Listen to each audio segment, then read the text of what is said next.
지금 당장 If you 수술하지 don't have 않으면 surgery right 남편분의 now, 심장은 멈춥니다. your husband's heart will 보라색, stop. 흰색, 분홍색으로 만개한 등나무 터널을 사진에 담기 위해 1년 전부터 계획하고 일본에 왔는데 예상치 못한 한밤의 악몽이 시작됐습니다. 미국 명문 병원에서 35년을 근무한 은퇴한 여의사는 남편의 숨소리만으로도 심장에 치명적인 이상이 My 있다는 pulse is 걸 a little 직감했습니다. fast. 그런데 일본 병원에서는 단순 스트레스라며 진통제만 처방하고 돌려보냈습니다. 그날 밤 그녀는 결단을 내렸습니다. 한국으로 가자. 하지만 한국 도착 직후 남편의 상태는 급격히 악화됐고 의료진이 뛰어올라 외쳤습니다. 바로 수술 들어갑니다. 지금이 골든타임입니다. 세 군데 혈관이 90% 이상 막혀 있고 판막까지 교체해야 하는 복합수술. 성공률은 50%. 과연 이 목숨을 건 싸움에서 살아남을 수 있었을까요? 그리고 일본이 외면한 이 환자는 소생할 수 있을까요? 그 전에 좋아요와 구독 버튼을 눌러주시면 이 영상 속 정보가 꼭 필요한 이에게 도달하게 만들 겁니다. 그리고 일본 의료에 걱정이 되시면 일본 힘내, 의사 부인의 선택이 옳았다고 생각하신다면 한국 최고라고 댓글로 남겨주세요. 미국 의료진조차 예술작품 같다고 감탄한 한국의 의료 기적, 지금부터 사연 시작합니다. 저는 로라 피츠제럴드입니다. 올해 65세죠. 미국 메이오 클리닉에서 35년간 심장 영상 전문의로 일하다가 은퇴했습니다. 수천 번의 심전도를 읽었던 제 손이 생명의 리듬을 알고 있다고 자부했지만 이번만큼은 무력했습니다. 남편 에릭과 함께 떠난 5월의 홋카이도 여행은 특별한 목적이 있었습니다. 20년 전 취미로 시작해 이제는 프로가 된 에릭이 절정기를 맞은 등나무 터널을 촬영하기 위해서였거든요. 동호회 회장으로 활동하는 그에게 이 여행은 내년 전시회의 하이라이트가 될 예정이었어요. 노보리베츠 온천에서 바라본 5월의 실록이 마음을 설레게 했습니다. 에릭은 소년처럼 들떠 있었어요. 이틀 동안 새벽부터 저녁까지 카메라를 들고 다니며 보라색, 흰색, 분홍색으로 만개한 등나무 터널을 끊임없이 담아냈습니다. 로라, 이 등나무 터널은 예술작품이야. 보라색 음영이 이렇게 살아나네. 에릭이 카메라 액정을 보여주며 말했어요. 터널의 길이감을 살린 대칭 구도가 환상적이었습니다. 하지만 그 행복한 시간은 생각보다 짧았습니다. 새벽 4시쯤 옆에서 자던 에릭이 갑자기 거친 신음소리를 내며 깨어났어요. 얼굴이 창백해지면서 식은땀을 흘리고 있었습니다. 가슴을 움켜쥐며 괴로워하는 모습을 본 순간 의사로서의 경험이 번개처럼 저를 깨웠습니다. 에릭, 정확히 어디가 어떻게 아픈지 말해봐. 제가 진정하려 노력했지만 목소리가 떨렸어요. 손목의 맥박을 재어보니 분당 120회를 넘는 빈맥의 불규칙한 리듬까지. 전형적인 급성 관상동맥 증후군의 신호였습니다. 가슴 정중앙이. 누군가 쥐어짜는 것 같아. 왼쪽 어깨와 턱까지 아프고. 숨을 제대로 쉴 수가 없어. 에릭의 증상은 교과서 그대로였어요. ST 분절 상승 심근경색의 전형적 양상이었습니다. 제 머릿속에서 골든타임이라는 단어가 전멸했어요. 증상 발생 후 90분 이내에 재관류 치료를 받아야 한다는 철칙이요. 서둘러 호텔 프런트에 연락했지만 가장 가까운 종합병원까지 10분이라는 말에도 불안했어요. 구급차를 기다리는 동안 에릭의 상태를 계속 관찰했습니다. 어지러움과 구역질까지 호소하기 시작했어요. 병원 응급실에서 심전도와 혈액 검사를 받았지만 결과는 예상과 달랐어요. ST 분절 상승은 명확하지 않았고 혈액 검사 수치도 경계선상이었습니다. 현지 의사는 스트레스성 흉통 가능성이 높다며 경과 관찰을 권했어요. 하지만 제 경험은 다르게 말하고 있었습니다. 불안정 협심증이나 BST 분절 상승 심근경색일 가능성이 높았어요. 일본에서 더 기다렸다간 놓칠 수 있는 골든타임이었습니다. 새벽녘 에릭이 또다시 심한 흉통을 호소했을 때 저는 결단을 내렸어요. 에릭, 한국으로 가자. 내 직감을 믿어줘. 한국이라고? 로라, 괜찮을까? 우리가 아는 곳도 아닌데. 지금 상황에서는 그게 최선의 선택이야. 더 늦으면 위험해. 젊은 시절 멕시코에서 친구를 잃었던 악몽이 다시 떠올랐어요. 현지 병원의 늦은 대응으로 골든타임을 놓쳤던 그때처럼 되어서는 안 됐습니다. 그날 밤 떨리는 손으로 한국행을 검색하기 시작했습니다. 어제까지 그토록 아름다워했던 보랏빛 등나무가 이제는 아득하게 느껴졌어요. 호텔방으로 돌아와 노트북을 켰습니다. 손끝이 떨리는 걸 억지로 진정시키며 한국 병원들을 검색하기 시작했어요. 이렇게 절박한 마음으로 병원을 찾아본 적은 없었습니다. 서울에 있는 주요 대학병원들을 하나씩 클릭할 때마다 심장이 뛰었어요. 첫 번째 놀라움은 웹사이트였습니다. 단순한 한글 번역이 아니라 외국인 환자를 위한 체계적인 영어 페이지가 완벽하게 구축되어 있었거든요. 서울 아산병원 국제진료센터 홈페이지를 보는 순간 깜짝 놀랐어요. 응급환자 접수부터 공항 이송 서비스까지 마치 저 같은 상황을 예상하고 준비한 것 같았습니다. 심장외과 의료진 프로필을 살펴보며 또 한 번 놀랐어요. 하버드, 존스홉킨스, 클리블랜드 클리닉. 제가 아는 미국 유명 기관에서 연수받은 분들이 이렇게 많을 줄 몰랐습니다. 특히 이유진 교수라는 분의 이력이 눈에 띄었어요. 관상동맥 우회술과 판막 수술 분야의 권위자라고 나와 있었고 논문 실적도 상당했습니다. 더 이상 망설일 시간이 없었습니다. 국제진료센터 이메일로 상황을 상세히 설명했어요. 제 전문의 경력, 에릭의 현재 증상, 일본 병원의 진단 결과, 그리고 제 의학적 판단을 모두 담아서요. 5월의 따뜻한 밤 공기가 창문 틈으로 들어왔지만 제 손끝은 차갑게 식어 있었습니다. 미국 병원들도 이런 응급 문의에는 최소 48시간은 걸리는데 과연 빠른 답장이 올까 싶었어요. 시계를 보니 현지 시각 새벽 2시. 한국은 몇 시일까 계산하면서 불안하게 기다렸습니다. 그런데 믿기 어려운 일이 벌어졌어요. 메일을 보낸 지 정확히 47분 후 답장이 왔습니다.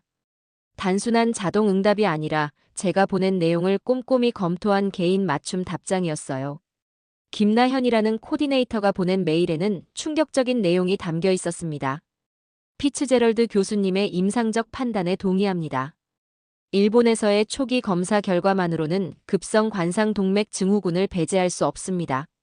이유진 교수님과 응급의학과가 협의한 결과 즉시 정밀 검사가 필요하다고 판단됩니다.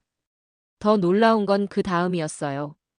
인천공항 메디컬 라운지 이용법, 병원까지의 응급 이송 절차, 심지어 항공편별 좌석 추천까지 세세하게 안내되어 있었습니다.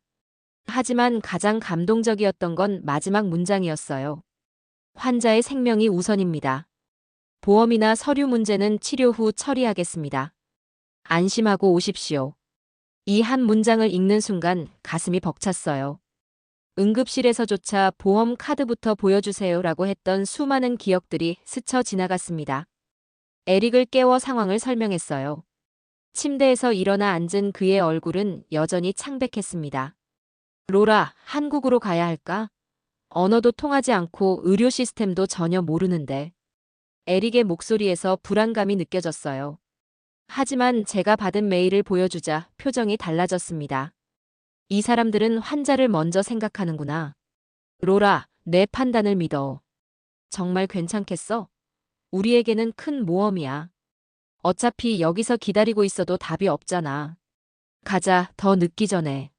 항공편을 예약하고 다시 병원에 연락했더니 또 즉각적인 답장이 왔어요.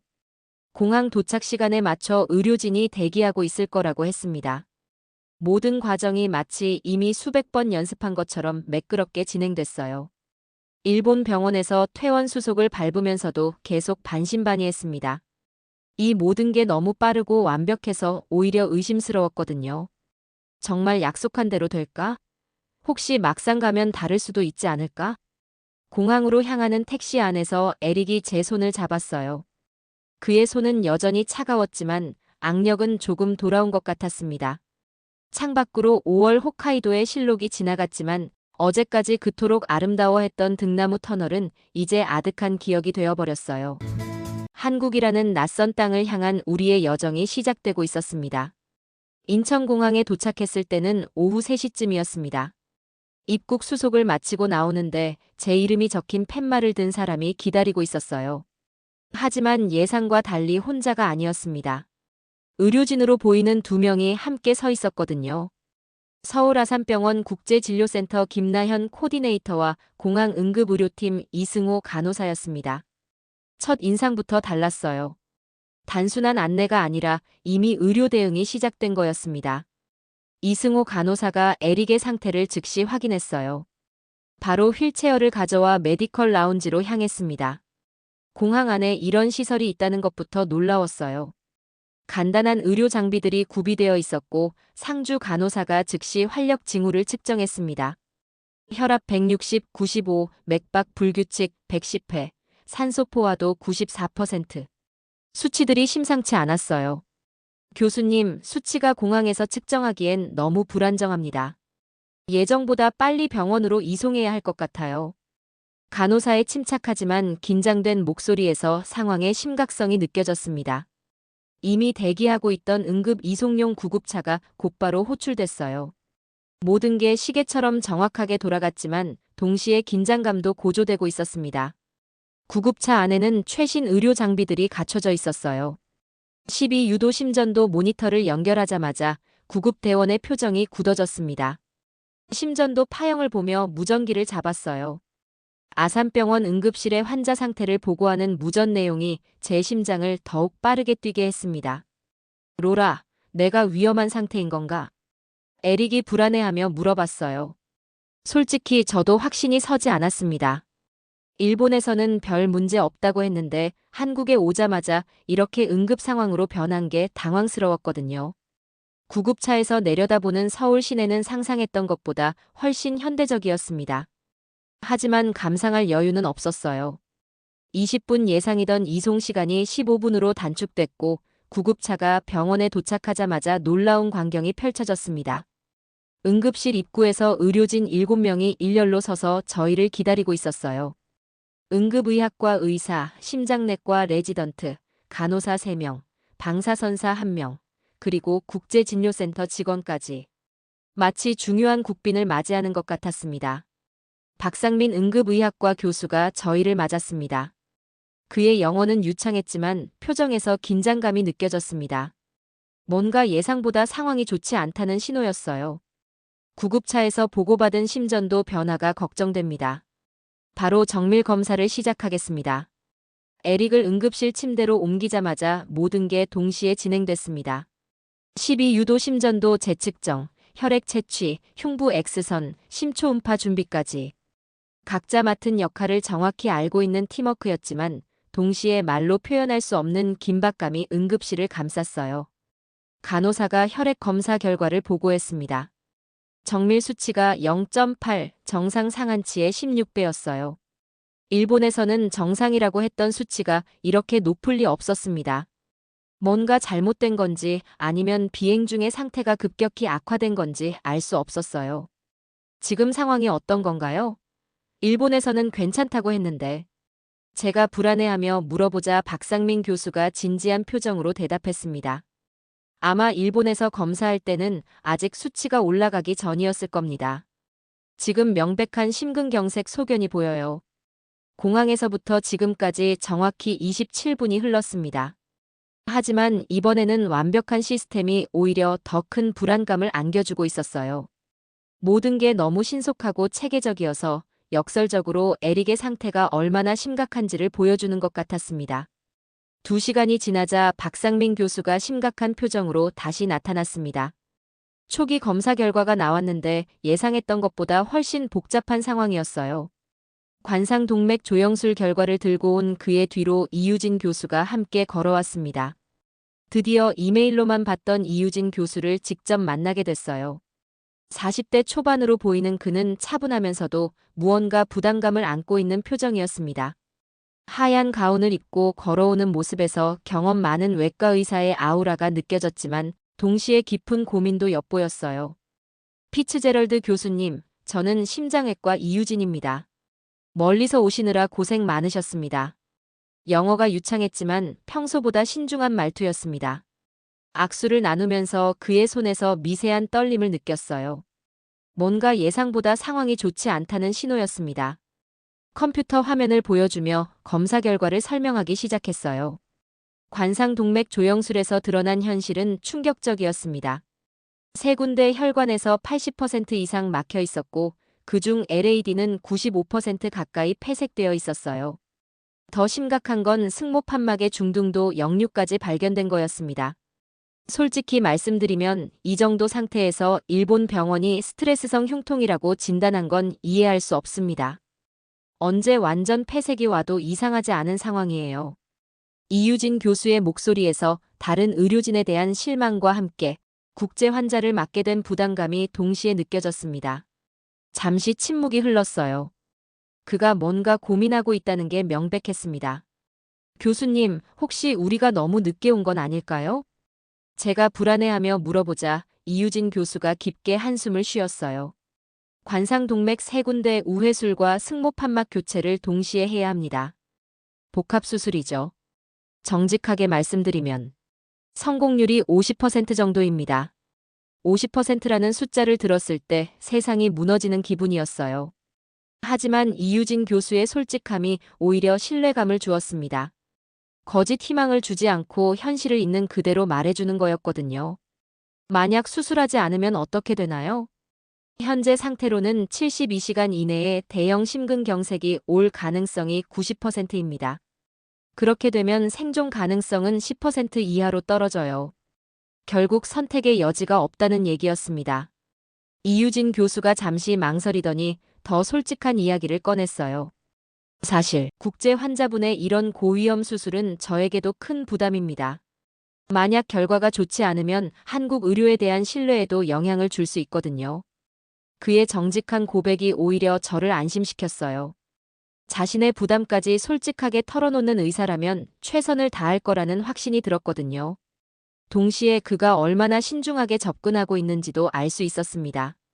하지만 제가 이런 케이스를 많이 다뤄봤습니다. 특히 미국에서 연수받을 때 비슷한 사례들을 경험했어요. 남편분의 심장 상태와 체력을 고려하면 충분히 좋은 결과를 기대할 수 있습니다. 그의 눈빛에서 확신과 함께 의사로서의 사명감이 느껴졌어요. 부담스러워하면서도 환자를 포기하지 않으려는 의지가 있었습니다. 교수님, 정직하게 말씀해 주셔서 감사합니다. 과장된 희망보다는 현실적인 정보가 필요했어요. 수술에 동의합니다. 제가 말했을 때 이유진 교수의 어깨가 조금 가라앉는 것 같았어요. 그동안 혼자 짊어지고 있던 부담을 나누게 된 것 같았습니다.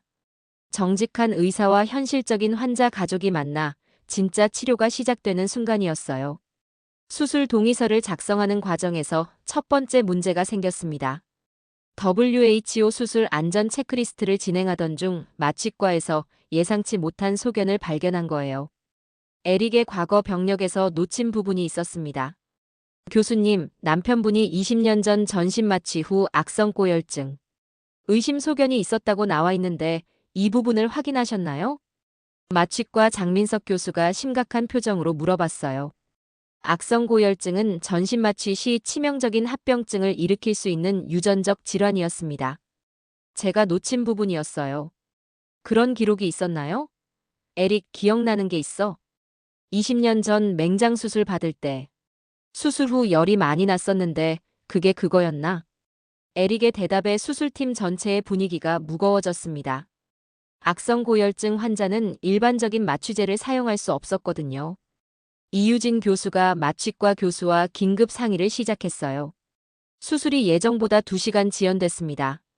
특수 마취약을 준비하고 악성고열증 대응 장비를 점검하는 시간이 필요했거든요. 저는 대기실에서 초조하게 기다려야 했어요. 이런 상황은 처음이세요. 하지만 저희가 충분히 준비했으니까 걱정하지 마세요. 김수연 간호사가 위로해줬지만 저는 불안했습니다. 과연 제대로 준비가 된 걸까? 한국에서 이런 특수한 케이스도 다룰 수 있을까? 제가 놓친 중요한 정보 때문에 남편이 더 위험해진 거 아닌가 하는 자책감이 들었어요. 오후 6시가 되어서야 수술이 시작됐습니다. 예상 시간은 7시간에서 8시간. 길고 긴 기다림이 시작됐어요. 첫 1시간은 마취 유도와 체외순환 준비 시간이었습니다. 간호사가 와서 상황을 알려줬어요. 악성고열증 마취약으로 마취가 안전하게 진행됐습니다. 지금 흉골을 절개하고 심장 노출 작업 중이에요. 조금 안심이 됐지만 이제 진짜 수술이 시작되는 거였어요. 3시간째가 되자 좀 더 구체적인 소식이 전해졌습니다. 첫 번째와 두 번째 관상동맥 우회가 완료됐습니다. 세 번째 혈관 작업 중인데 예상보다 혈관 상태가 좋지 않아서 시간이 더 걸릴 것 같아요. 4시간, 5시간이 지나도 판막 수술 소식은 없었어요. 오히려 걱정스러운 소식만 들려왔습니다. 세 번째 우회에서 기술적 어려움이 있었습니다. 혈관이 예상보다 석회화가 심해서 추가 시간이 필요해요. 6시간째에 접어들면서 저는 불안해지기 시작했어요. 예상 시간을 이미 넘어선 상황이었거든요. 혹시 수술 중에 문제가 생긴 건 아닐까? 처음부터 무리였던 건 아닐까 하는 생각들이 머릿속을 맴돌았습니다. 교수님, 수술이 예상보다 오래 걸리고 있는데 괜찮은 건가요? 제가 간호사에게 물어보자 그녀도 약간 걱정스러운 표정을 지었어요. 복잡한 케이스라서 시간이 오래 걸리는 것 같아요. 이유진 교수님이 워낙 완벽주의 성향이 강하셔서 조금이라도 의심스러우면 다시 하시거든요. 8시간이 넘어서자 저는 견디기 어려웠어요. 화장실도 제대로 가지 못했고 물 한 모금도 넘어가지 않았습니다. 이때쯤 되니 다른 보호자들도 하나둘 자리를 비우기 시작했어요. 드디어 8시간 30분 만에 이유진 교수가 수술복을 입은 채로 나타났습니다. 얼굴에 깊은 피로가 역력했고 이마에는 땀 자국이 선명했어요. 하지만 그의 첫마디가 저를 안심시켜줬습니다. 수술이 성공적으로 끝났습니다. 예상보다 오래 걸렸지만 결과는 완벽합니다. 8시간 30분 동안 참았던 감정이 한꺼번에 터져나왔어요. 다음 날 아침 일찍 병원에 도착했습니다. 밤새 잠을 제대로 이루지 못했어요. 에릭이 어떤 상태일지 8시간 30분이나 걸린 복잡한 수술의 후유증은 없을지 걱정됐거든요. 중환자실로 향하는 복도를 걸으면서 가슴이 두근거렸습니다. 중환자실 문을 열고 들어서자 에릭과 눈이 마주쳤어요. 다행히 깨어 있었습니다. 여러 기계들에 연결되어 있었지만 눈빛이 또렷했어요. 인공호흡기는 이미 제거된 상태였고 산소 마스크만 착용하고 있었습니다. 담당 간호사인 김수연 씨가 다가와서 상태를 설명해 주었어요. 하지만 예상과 달리 모든 게 순조롭지만은 않았습니다. 밤새 전체적으로는 안정적이었지만 새벽 4시경에 부정맥이 있었어요. 다행히 약물로 조절됐지만 며칠 더 지켜봐야 할 것 같습니다. 부정맥이라는 말에 제 심장이 또다시 빨라졌어요. 수술이 성공했다고 해서 모든 게 끝난 게 아니었구나 싶었습니다. 김수연 간호사가 더 자세히 설명해줬어요. 복잡한 수술 후에는 흔히 있는 일이에요. 심장이 새로운 상태에 적응하는 과정이거든요. 걱정하지 마세요. 하지만 저는 걱정이 될 수밖에 없었어요. 환자 가족의 입장에서는 모든 게 다르게 느껴졌습니다. 이틀째부터 본격적인 재활이 시작됐는데 여기서 또 다른 문제가 드러났어요. 에릭이 수술 후 우울감을 호소하기 시작한 거였습니다. 물리치료사가 간단한 운동을 시키려 해도 의욕을 보이지 않았어요. 로라, 정말 내가 원래대로 돌아갈 수 있을까? 가슴을 이렇게 크게 열었는데. 에릭이 불안해하며 말했어요. 수술 부위의 큰 흉터를 보며 심리적 충격을 받은 것 같았습니다. 에릭, 수술이 완벽하게 됐다고 했잖아. 조금만 참고 견디면 돼. 하지만 제 위로도 별 효과가 없어 보였어요. 이때 김수연 간호사가 중요한 조언을 해줬습니다. 수술 후 우울감은 정상적인 반응이에요. 하지만 방치하면 회복에 악영향을 줄 수 있어서 상담 치료를 받으시는 게 좋겠어요. 상담 치료라는 말에 처음엔 거부감이 있었어요. 미국에서도 심장 수술 후 상담 치료까지 권하는 경우는 많지 않았거든요. 하지만 에릭의 상태를 보니 필요할 것 같았습니다. 정신건강의학과 이소영 교수가 병실을 찾아왔어요. 생각보다 젊은 여의사였는데 에릭과 차분하게 대화를 나누기 시작했습니다. 큰 수술을 받으신 후라 마음이 많이 힘드시죠? 이런 감정은 누구에게나 자연스러운 반응이에요. 이소영 교수의 따뜻한 말투에 에릭이 조금씩 마음을 열기 시작했어요. 그동안 속으로만 삭혔던 두려움과 불안감을 털어놓기 시작했습니다. 일주일이 지나자 에릭의 신체적 회복은 놀라울 정도로 빨랐어요. 병실 안을 자유롭게 걸어 다닐 수 있게 됐고 식사도 정상적으로 할 수 있었습니다. 하지만 정신적 회복은 여전히 더딘 상태였어요. 그런 에릭에게 전환점이 된 건 다른 환자와의 만남이었습니다. 같은 층에 입원한 70세 할아버지가 5년 전 비슷한 수술을 받고 완전히 회복된 사례를 들려준 거였어요. 물리치료도 점차 강도가 높아졌습니다. 처음엔 침대에서 발목 돌리기부터 시작해서 이제는 복도 끝까지 걸을 수 있게 됐어요. 매일 조금씩 목표를 높여가는 체계적인 프로그램이었습니다. 이틀 후 이유진 교수가 회진을 왔을 때 예상보다 빠른 회복 소식을 들었어요. 하지만 동시에 조심스러운 당부도 있었습니다. 신체적으로는 회복이 빠른 편이에요. 하지만 마음의 회복도 중요합니다. 너무 서두르지 마세요. 정말 전인적 치료를 하고 있다는 생각이 들었어요. 단순히 수술만 잘하는 게 아니라 환자의 몸과 마음을 모두 돌보는 의료였습니다. 각 분야 전문가들이 유기적으로 협력하면서 에릭의 완전한 회복을 도와주고 있었어요.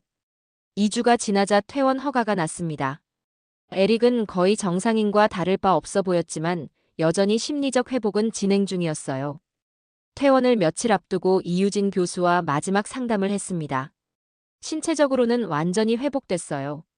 하지만 정신적 회복은 시간이 더 필요합니다. 미국에 돌아가서도 꾸준히 상담을 받으시길 권해요. 이유진 교수가 그동안 받은 모든 검사 결과를 정리해서 주었어요. 미국 주치의에게 전달하라면서요. 당연히 모든 서류는 영문이었고 수술 과정까지 상세히 기록되어 있었습니다. 교수님, 정말 어떻게 감사를 표현해야 할지 모르겠어요. 선생님이 아니었다면. 제가 감사 인사를 드리자 이유진 교수는 오히려 겸손한 표정을 지었어요. 저도 많이 배웠습니다. 국제 환자를 치료하면서 더 신중해져야 한다는 걸 깨달았거든요. 건강하게 지내시는 게 최고의 감사예요. 미국으로 돌아간 후 일주일 뒤 존스홉킨스 병원에서 검진을 받았습니다. 제가 35년간 몸담았던 병원이었지만 이번엔 환자 가족으로 가는 거였어요. 심장내과 동료인 데이비드 리 교수가 에릭을 진료했는데 그의 반응이 예상 밖이었습니다. 검사 결과를 보더니 한동안 말을 잇지 못했어요. 심전도, 심초음파, 흉부 CT까지 모든 결과를 반복해서 확인했습니다. 로라, 이게 정말 같은 환자 맞아? 수술 전후 차이가 이 정도일 줄 몰랐는데. 데이비드가 놀라며 말했어요. 한국에서 가져온 수술 기록을 자세히 검토하더니 더욱 놀라는 표정을 지었습니다. 특히 이 판막 봉합 부위를 보세요. 완벽한 기하학적 구조예요. 누가 수술했다고 했죠? 서울 아산병원의 이유진 교수라는 분이에요. 제가 대답하자 데이비드가 고개를 끄덕였어요. 그러더니 예상치 못한 말을 했습니다. 우리 병원에서 이런 복합 수술하면 성공률이 40% 정도인데 이 결과를 보면 놀랍네요. 로라, 현명한 선택을 했어요. 한 달 후 미국 심장학회 지역 모임에서 발표할 기회가 생겼어요. 주제는 국제의료협력이었는데 제가 직접 경험한 사례를 나눠달라는 요청이었습니다. 발표 당일 100명이 넘는 의료진들이 모였고 처음엔 회의적인 분위기였어요. 처음에는 홋카이도에서의 응급 상황부터 시작했어요. 일본에서의 초기 진단과 한국행 결정 과정, 그리고 서울에서의 치료 경험까지 상세히 설명했습니다. 청중들의 표정이 점점 진지해지는 게 보였어요.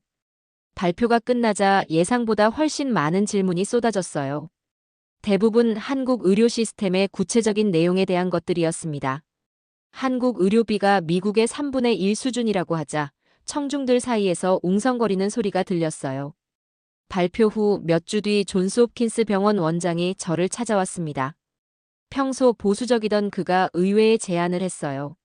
로라, 당신 발표를 듣고 많은 생각을 했어요. 우리도 한국 병원과 교류 협정을 맺는 걸 진지하게 고려해보고 싶습니다. 한 달 후 존스홉킨스 병원과 아산병원 간의 교류 협정이 체결됐어요. 서명식에 제가 특별히 초청됐고 이유진 교수도 화상으로 참석했습니다. 완전히 건강해졌다고 말하니 그가 웃으며 대답했어요. 의료에는 국경이 없어야 한다고 생각해요. 앞으로 더 많은 협력이 이루어졌으면 좋겠습니다. 지금 돌이켜보면 그때의 선택이 단순히 에릭의 생명을 구한 것 이상의 의미가 있었던 것 같아요. 두 나라 의료진 간의 교류까지 이어졌으니까요. 한국에서 배운 것은 기술만이 아니었어요. 환자를 진심으로 돌보는 마음과 팀워크의 중요성이었습니다. 1년 후, 저희는 다시 한국을 찾았습니다. 이번엔 응급 상황이 아니라 감사 인사와 특별한 촬영을 위해서였어요. 에릭이 특별히 요청한 여행이었습니다. 한국에서 새 생명을 얻은 만큼 완전히 회복된 모습으로 그곳을 다시 보고 싶다고 했거든요. 인천공항에 도착했을 때 1년 전의 기억이 생생하게 떠올랐습니다. 그때는 휠체어를 타고 응급실로 실려갔는데 이번엔 건강한 모습으로 당당히 걸어 나올 수 있었어요. 에릭도 감회가 남달랐나 봅니다. 로라, 1년 전 이곳에서 우리가 얼마나 절망적이었는지 기억나? 지금은 이렇게 편안하게 여행을 올 수 있다니 기적 같아. 서울 아산병원을 다시 찾았습니다. 이유진 교수님과 김수연 간호사님을 만나 뵈었어요. 모두 저희를 기억하고 계셨고 에릭의 건강한 모습을 보고 기뻐하셨습니다. 정기 검진 결과도 완벽했어요. 1년 동안 어떻게 지내셨어요? 정신적 회복도 잘 되셨나요? 이유진 교수가 관심 있게 물어보셨어요. 에릭이 상담 치료를 꾸준히 받아서 심리적으로도 완전히 회복됐다고 말씀드렸더니 다행이라며 기뻐하셨습니다. 미국에서도 병원 간 교류가 활발해졌다고 들었어요. 뜻깊은 결과네요. 이번 여행의 하이라이트는 인천 대공원이었습니다. 에릭이 특별히 가고 싶어 했던 곳이었어요. 1년 전 홋카이도에서 등나무를 촬영하려다 쓰러졌는데 이번에는 한국의 등나무 터널을 건강한 모습으로 촬영할 수 있게 된 거죠. 5월에 인천 대공원 절정을 맞은 보랏빛 등나무 터널에 들어섰을 때 말로 표현할 수 없는 감동이 밀려왔습니다. 1년 전 홋카이도에서 비슷한 풍경을 보며 응급 상황이 시작됐는데 이제는 이렇게 평화롭게 그 아름다움을 만끽할 수 있었어요. 로라, 이 보랏빛이 아름답다. 1년 전과는 완전히 다른 의미로 다가와. 에릭이 카메라를 들고 열심히 촬영했습니다. 이번엔 가슴 통증 없이, 두려움 없이 마음껏 사진을 찍을 수 있었어요. 터널의 대칭 구도가 환상적이었고 보라색 음영이 살아 숨 쉬는 듯 했습니다. 터널을 걸으면서 지난 1년을 돌이켜봤습니다. 한국에서의 경험이 저희 삶을 완전히 바꿔놓았어요. 에릭은 건강을 되찾았고 저는 의료에 대한 새로운 시각을 갖게 됐습니다. 무엇보다 두 나라 병원 간의 교류까지 이어졌으니까요. 당신 덕분에 내가 살 수 있었어. 그리고 이렇게 아름다운 곳도 다시 볼 수 있게 됐고. 에릭이 제 손을 잡으며 말했습니다. 보랏빛 터널 속에서 우리는 잠시 걸음을 멈추고 서로를 바라봤어요. 38년을 함께 살았지만 생사를 넘나드는 경험을 함께 겪고 나니 그 소중함이 더욱 깊게 느껴졌습니다. 그날 저녁 호텔에서 에릭이 1년 전에 찍지 못했던 등나무 사진들을 정리했어요. 홋카이도에서 찍었던 사진과 오늘 한국에서 찍은 사진을 비교해보니 확연한 차이가 있었습니다. 똑같은 보랏빛이지만 오늘의 사진에는 생명력과 희망이 가득했어요. 미국으로 돌아간 후 에릭은 새로운 심장, 새로운 시작이라는 제목으로 사진전을 열었습니다. 한국에서의 치료 경험과 회복 과정을 담은 작품들이었어요. 많은 사람들이 감동받았고 한국 의료에 대한 관심도 높아졌습니다. 지금도 가끔 한국 의료진들과 연락을 주고받아요. 김수연 간호사가 보내준 서울 야경 사진을 보면 그때의 감동이 다시 살아나곤 합니다. 보랏빛 등나무를 따라 걸었던 그 순간 에릭의 심장은 다시 힘차게 뛰기 시작했고 우리의 인생도 새로운 장을 열었어요. 한국이라는 나라가 우리에게 준 선물은 단순히 치료만이 아니었습니다. 희망과 새로운 시작이었어요. 여러분은 언제 한국이 따뜻하다고 느끼셨나요? 저는 남편의 심장이 다시 뛰기 시작한 그 순간 한국이라는 나라가 얼마나 따뜻한 곳인지 깨달았습니다. 의료 기술만이 아니라 사람을 향한 진심까지 모든 것이 완벽한 곳이었어요. 이 이야기가 마음에 닿으셨다면 구독과 좋아요 부탁드립니다. 그리고 여러분의 소중한 경험도 댓글로 나눠주세요. 다음에도 더 감동적인 이야기로 찾아뵙겠습니다. 여러분도 건강하세요. 감사합니다.